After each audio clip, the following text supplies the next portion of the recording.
Subscribe کیجئے نعیم knowledge skill channel کو اور بیل آئیکن دبائیے لیٹسٹ ویڈیو سب سے پہلے دیکھنے کے لیے۔ دکھ میں کبھی بھی پچھتاوے کے آنسو نہ بہاؤ، کیونکہ تم وہ خوش نصیب ہو جس کو اللہ نے آزمائش کے قابل سمجھا ہے۔ اگر تمہاری ہمت اتنی بلند ہے کہ تم لوگوں کی اصلاح کرنا چاہتے ہو تو پہلے اپنے نفس کی اصلاح کرو۔ کم کھانے میں صحت ہے، کم بولنے میں سمجھداری ہے اور کم سونے میں عبادت ہے۔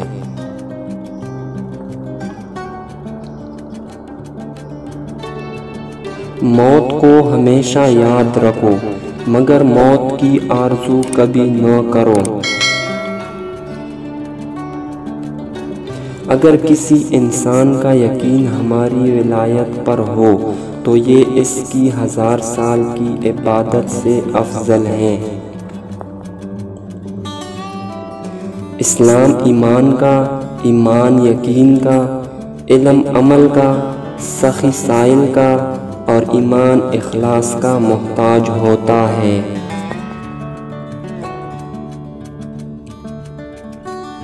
اگر کوئی تم کو صرف اپنی ضرورت کے وقت یاد کرتا ہے تو پریشان مت ہونا، بلکہ فخر کرنا کہ اس کو اندھیروں میں روشنی کی ضرورت ہے اور وہ تم ہو۔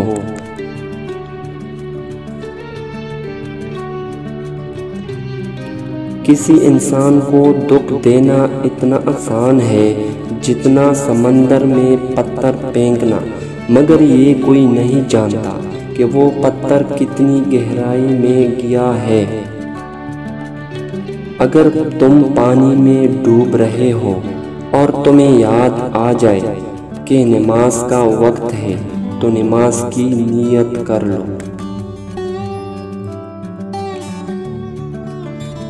کسی کی مدد کرتے وقت اس کے چہرے کی طرف مت دیکھو، ہو سکتا ہے اس کی شرمندہ آنکھیں تمہارے دل میں غرور کا بیج بو دے۔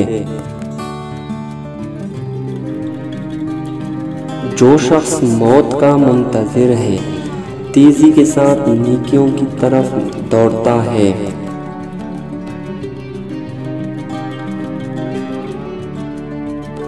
جو لوگوں کے عیبوں کو خریدنا چاہتا ہے اسے چاہیے کہ اس کی ابتدا خود اپنی ذات سے کرے۔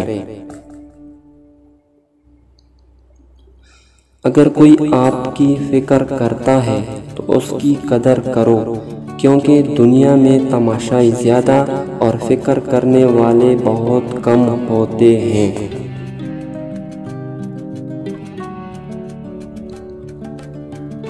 بھائیوں کے حقوق ضائع کرنے سے اللہ تعالیٰ اپنی رحمت کے دروازے بند کر دیتا ہے، اور برائی کرنے والے کے ساتھ بھلائی کرنا ایمان کے کامل ہونے کی علامت ہے۔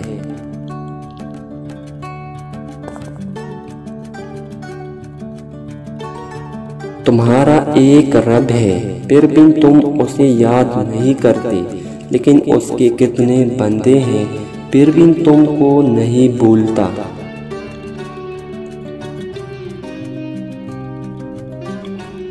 جو شخص یہ چاہتا ہو کہ خدا کے نزدیک اس کی کیا قدر و منزلت ہے تو اسے یہ دیکھنا چاہیے کہ گناہ کا ارتکاب کرتے وقت اس کے نزدیک خدا کی کیا قدر و منزلت ہوتا ہے۔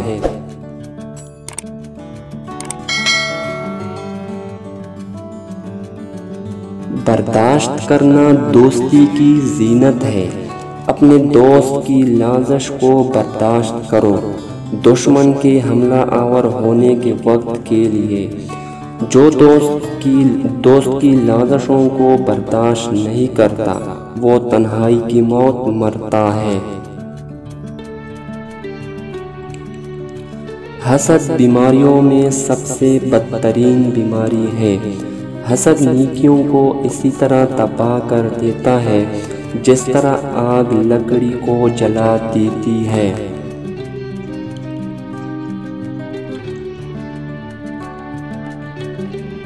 جاہل ہی اپنے رائے کو کافی سمجھتا ہے، بدترین رائے وہ ہوتی ہے جو شریعت کے خلاف ہو۔